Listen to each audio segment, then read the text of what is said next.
बरसात में बंद शू रैक से अजीब सी बदबू और सिलन आने लगती है।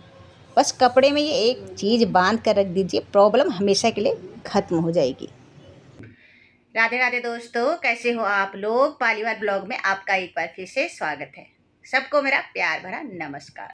तो दोस्तों, सुबह सुबह घर की साफ सफाई से दिन की आज शुरुआत हो रही है। ये जाले साफ करते करते दिक्कत आ रही है। ये डंडा बार बार दीवार में टकरा रहा है, तो इससे दीवार गंदी और निशान पड़ने का डर रहता। तो इसके लिए मैंने ये लगाया है मस्त देसी जुगाड़। डंडे के आगे एक साफ जुलाब लगा दी है मैंने ये।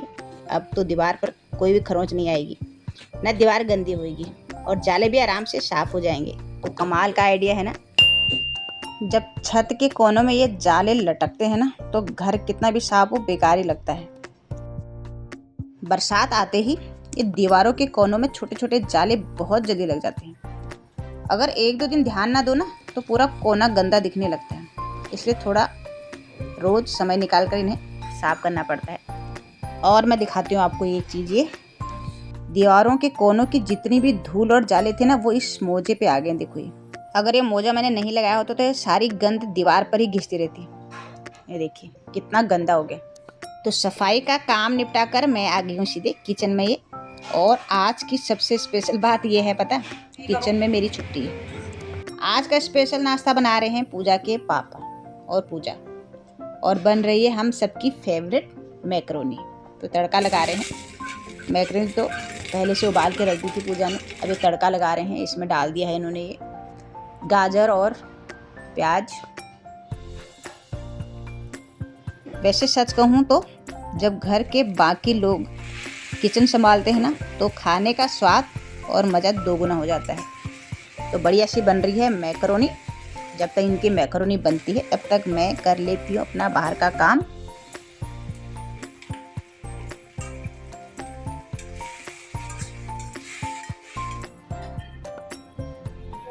तो ये देखिए, बरसात के दिनों में जूतों का ऐसा हाल हो जाता है। इतने सारे जूते चप्पल रखे रहते हैं, सीलन की वजह से इनमें से अजीब सी बदबू भी आने लगती है।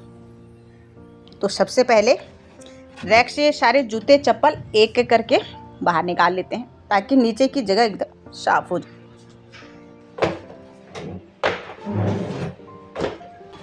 जूते निकालने के बाद ये रैक में थोड़ी मिट्टी धूल जमा हो गई है। पहले इसे कपड़े से अच्छी तरह पोंछ लेते हैं, साफ कर लेते हैं।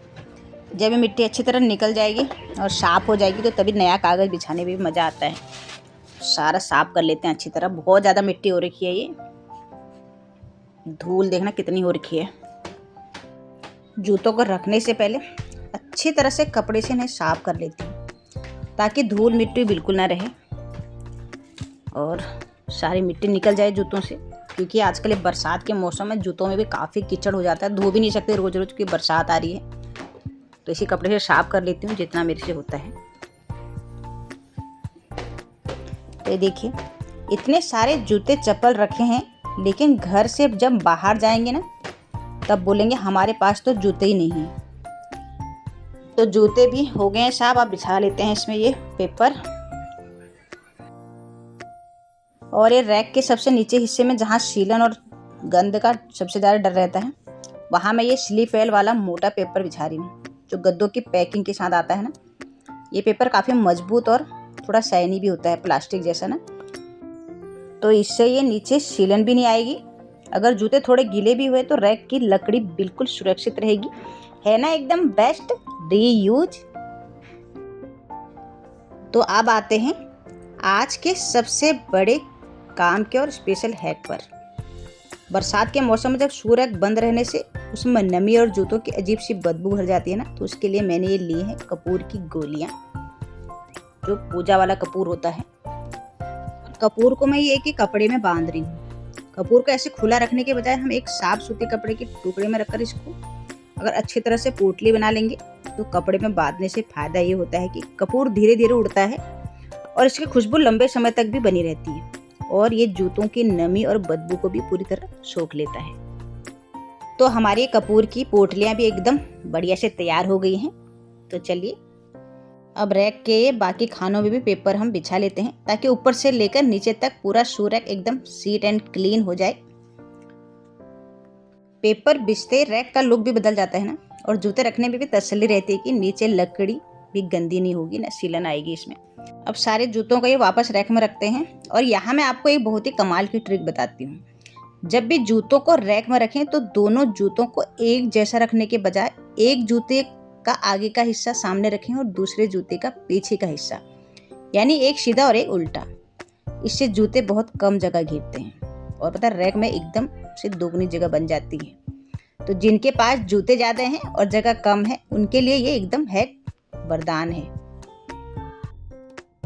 तो हमारे जूते भी ये पोंछ कर एकदम बढ़िया से सेट हो गए हैं। और अब कपूर की पोटलियों को भी कोने में रख देती हूँ।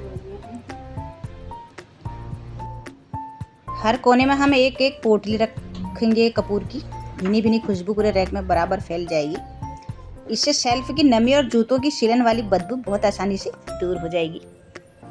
तो जूते चप्पल भी अपनी जगह सेट हो गए हैं, कागज भी बिछ गया है, कपूर की खुशबू पूरे रैक में फैल गई। अब कर देते हैं शू रैक को बंद और चलते हैं अंदर। क्या कर रही हो? ये देखिए फोन चला रही है और यहाँ पे फोन चलाया जा रहा है। तेरी पढ़ाई होगी तेरी? और ये देखो क्या देख रही है। तो दोस्तों घर का काम भी हो गया है, तो अब हम भी कर लेते हैं नाश्ता। तो अगर आपको आज का ब्लॉग और कपूर वाला हैक पसंद आया हो तो वीडियो को लाइक ज़रूर कीजिएगा, कमेंट में बताइएगा कि आपको ये कैसा लगा। और अगर आप चैनल पर नए हैं तो चैनल को सब्सक्राइब करना मत भूलिएगा। तो मिलते हैं अगले ब्लॉग में, तब तक के लिए अपना ध्यान रखें, खुश रहें। राधे राधे दोस्तों।